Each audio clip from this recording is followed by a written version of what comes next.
Next, we have a meme by Jacob1137, and it's a wolf taking off their sheep's clothing, and it reads, "How it feels to say some would argue when I'm the some who would argue."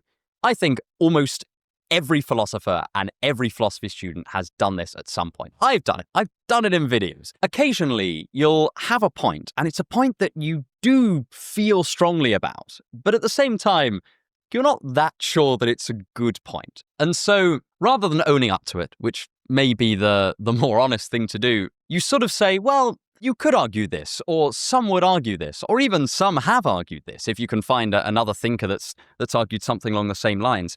And I think this can be a kind of useful way to play with ideas, especially because, every time we give an argument, we're not 100% sure that argument is sound and valid, or even that it's at all cogent. And occasionally, just that little bit of distance can make you feel confident enough to put it in there, even though you're pretty sure there's probably quite a big flaw in it and you just haven't found it yet. There are quite a lot of examples of this sort of thing, right? You might come up with a relatively original position, but as a result, you're quite suspicious of it. I think that quite a lot of the time, if you see a philosophical problem and it immediately seems like it's soluble, and not only soluble, but it can be solved in a way that is so immediately obvious to you, there's normally just a big flaw in that solution. And again, sometimes that gives you a certain level of epistemic humility when giving it, and as a result, it can be useful to couch this in "some would argue," or you may say, because you don't want to quite say. You're not confident enough to quite say,